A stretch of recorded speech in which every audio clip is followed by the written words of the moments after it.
Bom, recapitulando, a gente trabalhou com essa parte da força, que é a segunda fórmula, peso sobre a aceleração da gravidade, que multiplica a equação que determina a aceleração adquirida pelo móvel, e fizemos esse exemplo que está no livro, no livro aqui.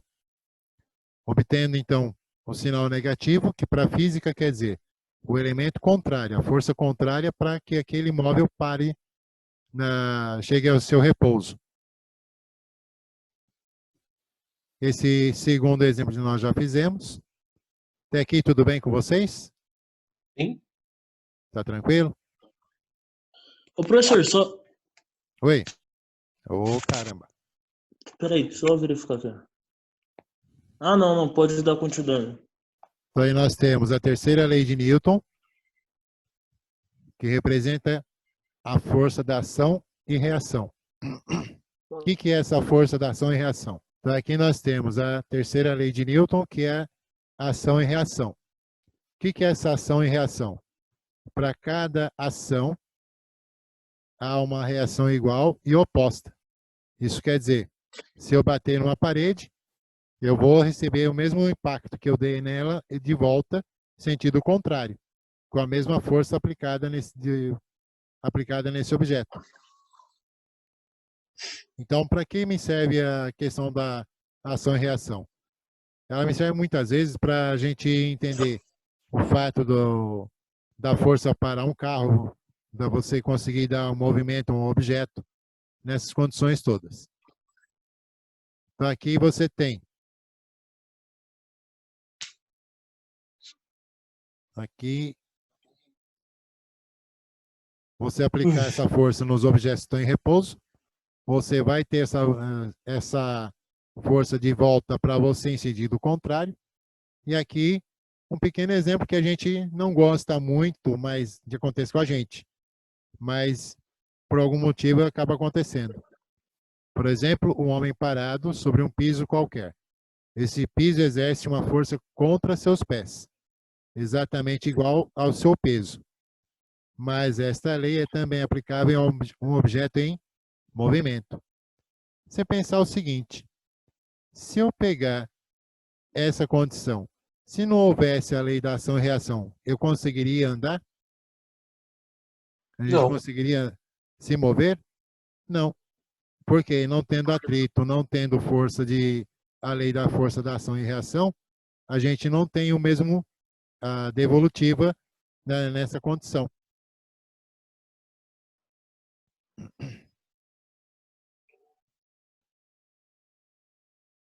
Aí quando várias forças atuam sobre um objeto para produzir um movimento acelerado, a soma das forças externas está em um estado de desequilíbrio. Porém, as forças externas e internas, somadas, estão sempre em estado de equilíbrio. Então, quando você tem numa caixa, por exemplo, você olha aqui uma caixa sobre um piso. Você fala, só está o peso. Aqui não. Pelo centro dela, você tem o peso, você tem a força normal, e aí, caso você empurre ela alguma coisa, então você tem força empurrando, você tem a força de atrito sendo contra o objeto, contra a força que você está trabalhando, e algumas outras coisas podem acontecer. Então, quando várias forças atuam sobre um objeto para produzir um movimento acelerado, a soma das forças externas está em estado de desequilíbrio. Então, cada uma está indo por um caminho. Porém, as forças externas e internas, somadas, sempre estão em um estado de equilíbrio. Então, juntando o que está fora e o que está dentro, vão dar a condição de equilíbrio nessas forças sobre o objeto. E isso que finaliza a brincadeira aí com relação à força de ação e reação. Como aqui nós temos. As forças sempre ocorrem aos pares. Força atuando significa a força que o segundo corpo exerce sobre o primeiro.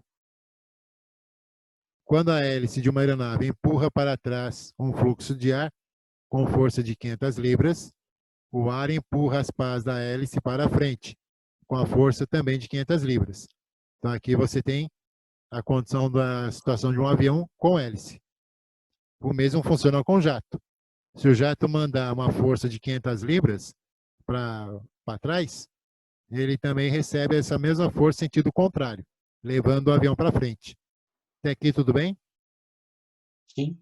Aí nós vamos para o movimento circular.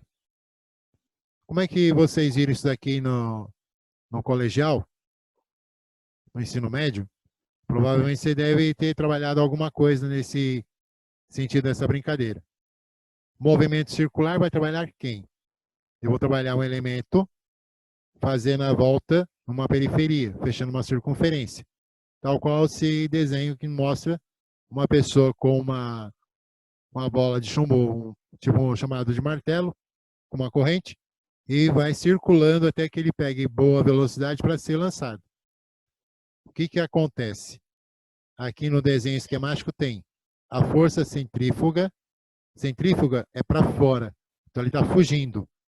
E aqui você vê que ela está a ponto de escapar. E aí você tem a força centrípeta, que é para dentro, indo para o centro da circunferência. Então, nessa coisa, então, você tem a força centrípeta presente no barbante, a força centrífuga presente na esfera. E aqui, então, você forma o X aqui, é a esfera no seu ponto inicial, e ela tem que fazer esse percurso. Então, o que acontece com essa situação? Ela, no seu sentido de movimento, ela teria que seguir em linha reta. Só que como ela está presa no barbante, ela vai ocupando espaços próximos do centro, que é chamado esse raio aqui. Ó. Seguindo a situação do raio. Ligando na primeira para que o caminho que ela seguiria no final e voltando para o centro, você tem esse triângulo retângulo formado aqui.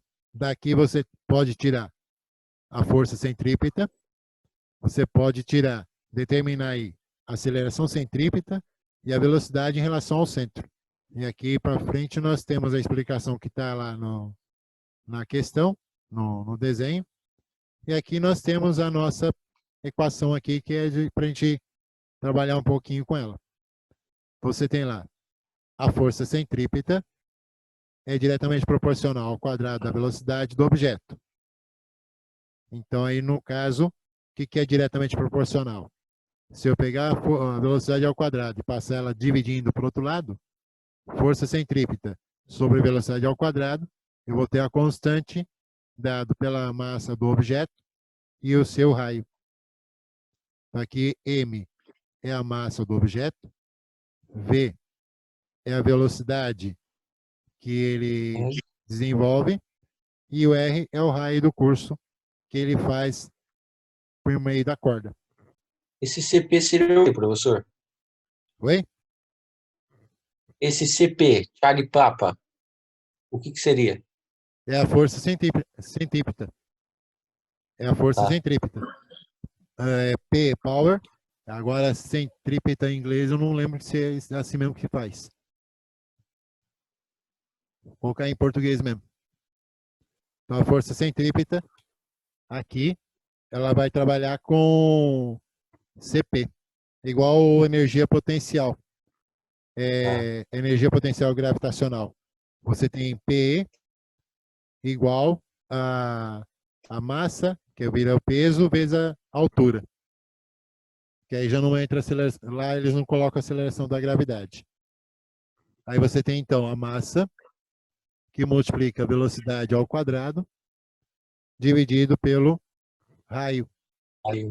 Então, aí numa condição, você vai ter a massa do objeto, em libras também, vai ter a velocidade em pés por segundo, e vai ter o raio desse objeto, o raio que ele faz por meio do tamanho da corda que você está usando, ou corrente que você está desenvolvendo.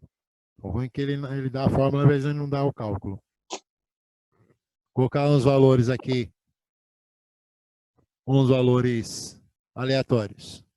Supondo uma massa de 40 libras, adquirindo uma velocidade de 5 pés por segundo, assumindo o quadrado, dividindo pelo raio que ele tem aqui de 8. O que acontece nessa condição? Então, você tem lá a força aqui centrípeta. Você pode aqui dividir 40 por 8, que você tem uma divisão aqui direta, dá 5. Vezes 5 ao quadrado é 5 vezes 5, 25. Então, a força centrípeta nessa condição vai ser de quanto? 5 vezes 5, 125. Como ela trabalha, como o nome dela é de força, o que ela nos indica aqui na condição? Toda a força peso, a força atuante num corpo é libras. Sempre é libras. Toda a força é libra. Então, libras força é referente a peso, a força centrípeta, que vai dar sempre essa condição. Tá. Tudo bem? Tudo certinho? Movimento de rotação. Então, o movimento de um corpo em torno de um eixo é chamado de movimento de rotação. Professor, rapidinho. Oi. Só ficou uma dúvida aí referente a esse exemplo aí no quadro. Certo. Eu até percebi que o Rafael também fez uma cara de surpresa, né? Que nem, fiz 40 dividido por 8, que dá 5. Mas antes disso, não teria que, por exemplo, 40 vezes o 5 ao quadrado dividido por 8? Não tem essa obrigação. Entre a multiplicação e a divisão não existe a hierarquia. Você pode separar e trabalhar ele à parte. É como você fizesse o seguinte. Lembra da fórmula da força que nós trabalhamos? Você pode fazer a mesma coisa aqui, ó. CP igual a massa dividido pelo raio multiplicado pela velocidade ao quadrado. Pode ser feito dessa maneira também. Separando eles. Porque aqui você vai ter a massa 40 por 8 vezes 5 ao quadrado. 40 por 8. Você tem o 5 vezes. Aí trabalha a potência. 5 vezes 5, 25. O correto é, você tem que, a priorização é da potência. Então você tem que fazer primeiro a potência, depois multiplicar e por último dividir. Isso quando os números não têm a condição de você poder simplificar. Quando você não puder simplificar, você tem que fazer primeiro a potência, resolver a multiplicação e, por último, a divisão deles. Possibilidade, sim. Oi. Professor, nesse caso, se fosse fazer a conta 40 vezes 25 dá 1.000. 1.000 dividido por 8 dá 125, dá na mesma. Exato. Dá no mesmo. Dá na mesma situação. Aí já tira a dúvida também se alguém ficou com mais dúvida. Qualquer forma que você fizer aqui, vai ter que chegar no 125. O que eu não posso fazer? É que esse jeito que eu fiz ficou mais fácil de entender. Sim. 40 dividido por 8 dá 5, 5 vezes 25 dá 125. Isso. É uma maneira de você simplificar ela. Agora aqui, no caso, o que eu não posso fazer? 40 vezes 5 e depois elevar ao quadrado. Isso não pode ser feito. Ao quadrado, tá diferente. Tem que fazer primeiro a potência, depois multiplica e depois divide. No caso, 25 vezes 40 vai dar 1.000, divide para 8, 125. É um caminho um pouco mais longo. Nesse caso aí a conta ia ficar um pouquinho grande, mas ia chegar no mesmo valor. Exato. Isso mesmo. Agora, se não, eu não poderia, como é que eu não poderia usar esse princípio? Se acontecer isso aqui, você tem a massa de 3 libras, uma suposição, um raio de 4 pés e a velocidade, dá para colocar o 5 nessa brincadeira. E aí, diferente. O que acontece? Nenhum deles é possível de trabalhar na simplificação. O que vai acontecer? Então, vou ter 3 vezes 5 ao quadrado vai ser dividido por 4. Então, tem que fazer primeiro a potência, depois multiplicar por 3 e, por fim, dividir em 4 partes. Então, aí ficaria assim, ó. 75 dividido por 4. Você tem CP igual 3 vezes 5 ao quadrado dividido por 4. Então, CP vai ser igual a 3 vezes primeira potência, 25, dividido por 4. Eu acho que você chegou na condição 75 dividido em 4 partes. E aí você vai ter que fazer essa divisão. E aqui, então, como é que vai ficar essa situação para ele? 4, 1, 18, ponto alguma coisinha. 7 para 4 vai dar 1, sobram 3. 35 para 4 dá 8, sobra 3. 3. Aí você coloca o ponto pedindo licença, vira 30. Dá 7, 28. 28 sobra 2, 5. 5. Você não caiu na condição de uma dízima periódica. Então você vai ter 18,75 libras de força centrípeta. É um pouco mais longo nesse processo. Porque aí eu já não tenho nenhum outro elemento possível de estar fazendo aquela redução.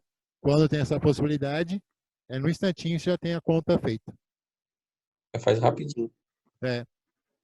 Assim também dá para fazer rápido. Você pode fazer mentalmente. Você não precisa se prender a fazer o cálculo aqui. 5 vezes 5, 25. Vezes 3, 75. 75 A única coisa que eu tenho que 4. fazer no cálculo, no papel mesmo, é esse aqui. 75 dividido por 4. 75 por 4. Aqui nós temos de cabeça. Agora, se for fazer essa conta, vou trabalhar com essa conta na divisão normal, como é que ela vai ficar? Não entendi. Se fosse fazer essa conta aqui na divisão normal, deixa eu ver se dá um jeito aqui. Coloca em cima, aí. 75 dividido por 4. Então, você puxa aqui, 75 dividido por 4.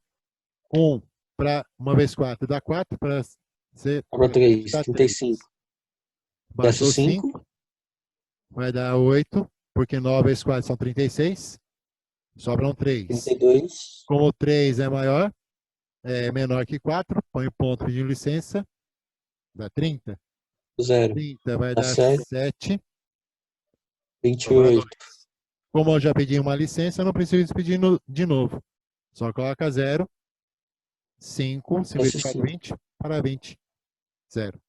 E aí você joga na condição do rascunho para você obter o cálculo resolvido aqui. E aí você traz ele para a resposta final. Tudo bem até aí? Sim. Na apostila de física, eu não lembro se eu coloquei algum exercício desse aqui. Bom, aqui nós temos a situação de momento. O que é o momento para a física? Definido como produto da massa de um objeto e sua velocidade.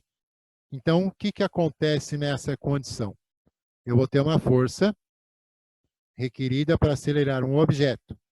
É proporcional à massa do objeto e a aceleração dada. A aceleração tem como definição a mudança de velocidade de um objeto. Isto é, essa mudança tanto é para mais quanto para menos. Tanto ela pode acelerar e aumentar a velocidade, como ela pode desacelerar e diminuir a velocidade, até chegar no nosso ponto de repouso do objeto. E aqui nós temos a condição, expresso na fórmula. Então, você tem o A é igual à velocidade final menos velocidade inicial sobre o tempo. Quem que é esse A? A aceleração. Velocidade final é o VF, VI, velocidade inicial, T é o tempo decorrido. E aí você entra de novo na segunda lei de Newton. Força igual a massa vezes aceleração. E aí como é que vai ficar essa brincadeira utilizando aqui? Nós tiramos a aceleração sozinha, o A, e trabalhamos quem? A massa que multiplica a velocidade final menos a massa, que multiplica a velocidade inicial, tudo isso sobre tempo. Isso daqui, separadamente, é chamado de momento. Então, você tem lá, aqui ela vai ter a condição. A força multiplicada pelo tempo vai ser igual massa vezes velocidade inicial, menos a final, menos a massa vezes a velocidade inicial. Isso aqui na língua inglesa representa para a gente um momento de força. Tudo bem? Aí, nesse caso, não entra a gravidade. Não. Porque você está trabalhando apenas o corpo já no solo. Então, ele não vai entrar a questão da gravidade. E nesse caso aí é uma das únicas que a gente viu que no caso da força centrípeta e o momento de força que trabalha a massa do corpo. São poucas as condições que eles trabalham com a massa do corpo. E aqui ele não mostra também nenhum exemplo resolvido. Posso pagar a lousa? Você já coloca uma questão aqui. Tranquilo. Tem hora que eu penso que eu estou com a mania do antigo curso. O antigo curso era para fazer em 2 dias e meio. Ele já está dando de novo o tempo de 10 minutos aqui. Vamos dizer um tempo de 10 segundos. Aqui uma força. Quando a gente coloca assim FPS para velocidade, é PS por segundo. Então você tem a condição seguinte. PS por segundo, tá. Isso. Você tem 10 segundos. A massa são 30 libras. Velocidade final 50 pés por segundo. Velocidade inicial 15 pés por segundo. Qual é a força que foi aplicada aí? Então, aí vai ter um momento de força nessa condição. Então, o que ocorre nessa situação aqui? A fórmula que finalizada ali embaixo, Ft igual a m vezes velocidade final, menos m vezes velocidade inicial. Vamos trazer pela fórmula primeira lá. F, massa, 30. Como aqui eu tenho velocidade final e m lá de novo, eu vou simplificar essa formulinha aqui. Com a velocidade final, 50 menos velocidade inicial, que é 15. Tudo isso dividido por 10. Aí você entra na que condição? O 10 do tempo. 10 é do tempo. O tempo estava multiplicando, passou para divisão, é isso? Isso. Que é a primeira fórmula que aparece aqui em cima. A primeira formulinha que aparece aqui. Daí você faz. Você corta os zeros, fica 3 e 1. 1 elemento neutro da multiplicação. Então ele desaparece. Então você tem a força igual a 3, que multiplica o resultado dos parênteses. Você tem 50. 35. Fica 35. Agora multiplica os dois. 3 vezes 5? 35. 35. Então, ficou 35. Aí você multiplica os dois. 3 vezes 5, 15. Sobe 1. 3 vezes 3, 9 e 1, 10. A força, 105 libras. Mas o 35 ele não ficaria negativo? Não, o tempo, quando ele está multiplicando, ele vai passar dividindo. Então, ele não troca sinal. Ele troca a posição e troca a operação. O contrário de multiplicar é dividir. Agora, se ele estiver somando ali, F mais T, aí ele trocaria vindo negativo. Tudo bem? A velocidade final foi 50 pés por segundo. E a velocidade inicial foi de 15 pés por segundo. Então, fazendo aqui final menos inicial, você tem 35. E aqui, 30 dividido por 10 vai te dar 3. 3 vezes 35, 105 libras. 10 minutos. E aí nós vamos para a unidade de calor. Calor. Essa parte é muito teórica, mas é importante a gente trabalhar, mesmo que seja bem a parte teórica, porque o que vocês vão responder em grande parte no dia a dia de vocês como mecânicos e mecânicas também, vai dar a condição seguinte. Eu tenho que trabalhar cada situação aí de maneira que eu possa desenvolver com a ideia correta do que é calor, como que processa essas coisas. Então, o que é o calor?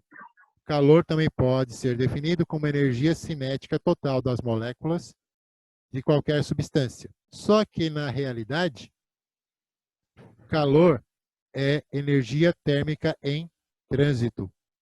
Então, o que acontece? Ela vai partir de um corpo aquecido para um corpo frio. Então, você tem lá um corpo aquecido a 20 graus Celsius, a 20 graus Fahrenheit. Um outro corpo está 8 graus Fahrenheit. Então, o que está mais aquecido transfere calor para o que está com menos aquecido. Nisso, é sempre do mais quente para o mais frio que acontece essa transferência. Nunca ao contrário. Por exemplo, a geladeira, ela não gela. Ela retira calor dos alimentos. Então, ela retirando o calor dos alimentos, ela vai deixar com que aquele alimento fique frio. Então, qualquer coisa que você vai fazer nessa situação, você está retirando o calor desse elemento. Tá. Tudo bem? Sim.